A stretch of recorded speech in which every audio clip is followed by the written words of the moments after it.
বাতের মতো উতরাইতে থাকবে, জিহ্বাটা কুকুরের মতো বাহির হয়ে যাবে।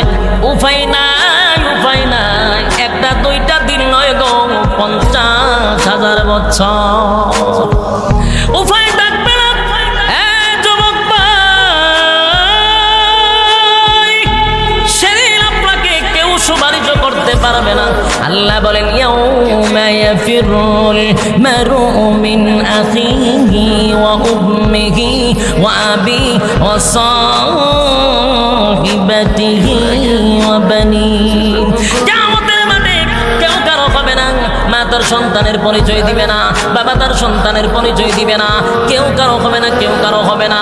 যুবক ভাইরা আমার কথা নয়, কোরআনের কথা, কেউ কারো হবে না। পাইবেন না বলে একটা মুড়া ভিড় ধরছি, চিকন ভিড় ধরছি, জড়া ধরছি, ল্যাংটা ধরছি, আল্লাহর কসম কেউ কারো হবে না। কোরআনে বলছেন কেউ কারো হবে না। সেদিন একমাত্র সুপারিশের অর্ডার পাবেন স্বয়ং সমস্ত নবী কুলের সম্রাট নবী মুহাম্মদুর রাসূলুল্লাহ সাল্লাল্লাহু আলাইহি ওয়াসাল্লাম। সুপারিশ যদি করতে চায় পয়গম্বর করবে, এছাড়া কোনো পীর ফকির সুপারিশ করার যোগ্য নেই।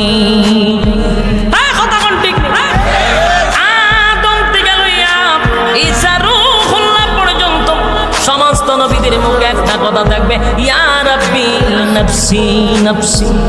আদম নবী যদি বলে ইয়া রাব্বি নাফসি, ইব্রাহিম নবী যদি বলে ইয়া রাব্বি নাফসি, লক্ষ লক্ষ নবী রাসূলগণ যদি বলে ইয়া রাব্বি নাফসি, তাহলে আমরার ফিরে কি কইব?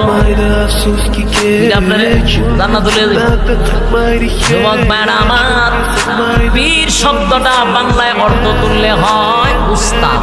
বলুন কি? উস্তাদের কাজ হলো শিক্ষা দেওয়া। উস্তাদের কাজ কি? আমরা পীরের বিরুদ্ধে নয়, হক্কানি উস্তাদ যারা আছে তারা মুরিদকে শিক্ষা দেয়, তাই আমাদের কাজ হলো শিক্ষা দেওয়া। পীরের কাজ কি? কোন দিকে গেলে জান্নাত, কোন দিকে গেলে জাহান্নাম শিখাইব পীরে। কিন্তু এখন পীরের শিখাইবার কাজ বাদ দিয়া খালি গরু ছাগল আমার যুবক ভাই। তাহলে এবার মনোযোগ দিয়ে শুনেন, হাসরের মাঠে তো কেউ কাউরে সুপারিশ করবে না। আল্লাহর নবী বলেন সেদিন যদি তোমরা হাউজে কাউসারের পানি পান করতে পারো, আল্লাহ ঘোষণা দিছে হাউজে কাউসারের পানি যারা পান করবে 50,000 বছরের ভিতরে পানির পিপাসা লাগবে না, আর তাদের উপরে রৌদ্রের তাপ লাগবে না। আরশের ছায়ার নিচে আল্লাহ বলেন তাদেরকে বসার ব্যবস্থা করে দিব। কারা পান করবে, কারা করবে না, কারা করবে, কারা করবে না? আল্লাহর নবী বলেন আমি হাসরের মাঠে আমার ডান দিকে আবু বকর, বাম দিকে হযরত ওমর থাকবে। আমি এক পেয়ালা পানি লইয়া উম্মতের মুখে দিব, উম্মত পানি পান করে হাসরের মাঠে যাবে। কিন্তু হঠাৎ করে তাকায়া দেখব আমার সামনে উম্মতেরা দলে দলে আসতেছিল। হঠাৎ উম্মতের মাঝখানে একটা পর্দা পড়ে যাবে, আমি আমার উম্মতকে দেখব না, আমি আমার উম্মতকে দেখব না, উম্মতরাও আমাকে দেখবে না। এমন একটা পরিস্থিতি যখন হবে, চিৎকার দেওয়া শুরু করবে পয়গম্বর, আর বলবে মালিক রে, আমি তো আপনার কাছে হাউজে কাউসার চাই নাই, আপনি আমাকে গিফট করছেন, আপনি আমারে দান করছেন, কিন্তু উম্মতেরা পানি পান করতে চায়, মাঝখানে কেন পর্দা ফালাইলেন? আমি কেন দেখি না, তারা কেন দেখে না, আমিও কেন দেখি না? আল্লাহ তখন আওয়াজ দিবে হাবিব, আমি আল্লাহ যা জানি আপনি তা জানেন না। আমি কেন পর্দা ফালাইলাম? কারণ আপনি দুনিয়ার থেকে বিদায় হওয়ার পরে আপনার দান্দান বাঙ্গা ইসলাম, আপনার রেখে যাওয়া ইসলাম, আপনার সেই ইসলাম এই সমস্ত লোকরা মানে নাই। তারা মন গড়া ইসলাম পালন করছে, তাদের মন গড়া ইসলাম পালন করছে।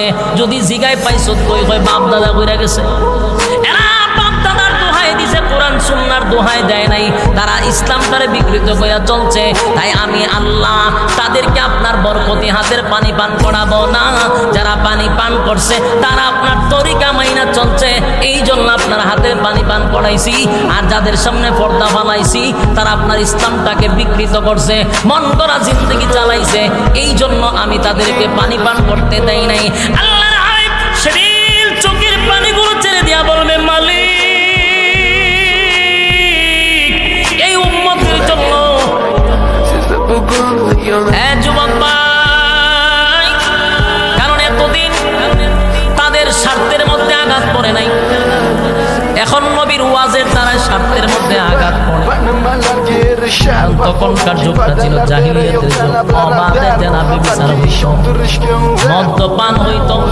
আল্লাহর নবী যখন এগুলার বিরুদ্ধে কথা বলছে, বেঈমানরা চিন্তা করলো মুহাম্মদের কথা যদি মানতে যাই তাহলে মদ্যপান করা যাবে না, মুহাম্মদের কথা মানতে গেলে নারীবাজি আর ফাঁকিবাজি করা যাবে না, মুহাম্মদের কথা মানতে গেলে কিছু টাকা লাগানো যাবে না, মুহাম্মদের কথা মানতে গেলে মাফিয়ার সঙ্গে যোগাযোগ করা যাবে না।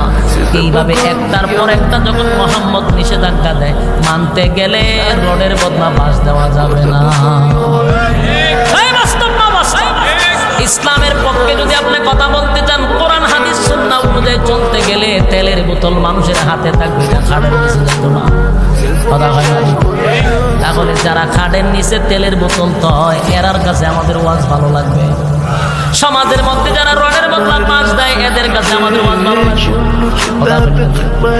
যুবক ভাইরা আমার, আবু জাহিল, আবু লাহাব, উতবা, উতাইবা যত বড় বড় বেঈমান লিডার ছিল, তাদের কাছে রাসূলের ওয়াজগুলো বিষাক্ত লাগতো। সারা জীবন দুর্নীতি কইরা এত কিছু করলাম, মুহাম্মদ এসে নিষেধাজ্ঞা দেয়, মানলে আর নেতাগিরি থাকবে না। নেতাগিরি থাকবো? এই জন্য আল্লাহর নবীর বিরুদ্ধে তারা মিছিল শুরু করলো।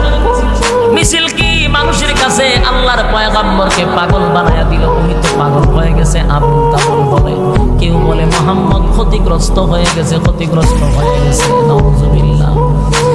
আল্লাহর নবী এইভাবে দাওয়াত দেওয়া শুরু করলেন, একের পর এক বিরোধিতাও শুরু করলেন। কিন্তু যেদিন থেকে নবী দাওয়াত দেওয়া শুরু করছে, দাওয়াত থামায় নাই, নবী সরে নাই, বিরোধিতা চলছে, নবীর দাওয়াত চলছে। সুবহান। আপন মানুষগুলো বিরুদ্ধে দাঁড়াইল, গোটা মক্কার মানুষ নবীর বিরুদ্ধে চলে গেল। আল্লাহর পয়গম্বর একাই দাওয়াত দেওয়া শুরু করছে। যখন নবী দাওয়াত দেওয়া শুরু করছে, কিছু মানুষ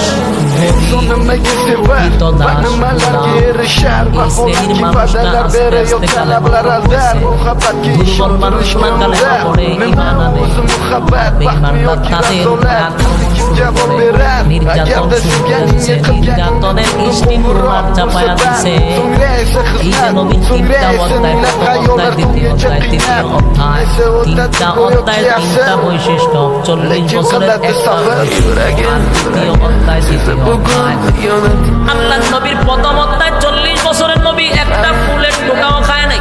সবার কাছে মহব্বতের পাত্র, সবার কাছে আল আমিন, সবার কাছে বিশ্বাসী, সবার কাছে মহব্বতের। কিন্তু 13 বছর নবী শুধু মাইর খাইছে, খালি মাইর খাইছে, সাথী সঙ্গীরাও মাইর খাইছে, কেউ মাইর থেকে বাঁচতে পারে নাই। প্রথম যারা কালেমা পড়ছে সবাই মাইর খাইছে গো, কেউ বাঁচতে পারে নাই।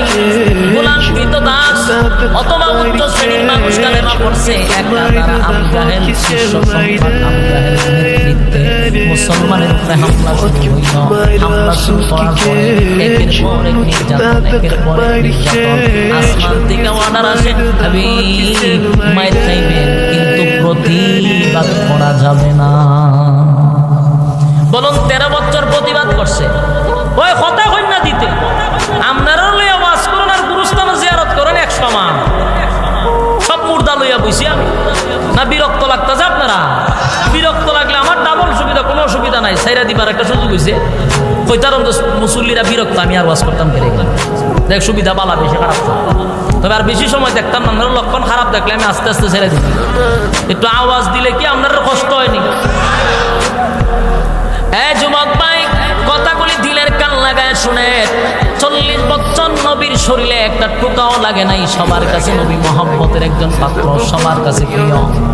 40 বছর পরে ওয়াজ করার পরে নবীর দিনের দাওয়াত লইয়া যায়। নবী দাওয়াত দেয়, যারা কালেমা পড়ছে তাদের উপরে স্টিম রোলার চাপায়া দিছে, নির্যাতনের স্টিম রোলার চাপায়া দিছে। যারে পায় তারে মারে, যারে পায় তারে মারে। বলুন কিসের অপরাধ? ঈমান আনার অপরাধ। ঈমান এমন একটা জিনিস, সাহাবায়ে কেরাম জীবন দিছে, ঈমান দেয় না। কিন্তু আজকে আপনারা যারা এখানে বসছেন, যারা বসেন নাই, সবাই কিন্তু আমরা kim qiladi sabr? Yuragim sezdi bugun xiyonatini, ko'zlari ko'rdi bugun yollarni. Bilaman bugun ketding mendan so'nggi bor. Sezaman sensiz yashash bo'lmaydi oson.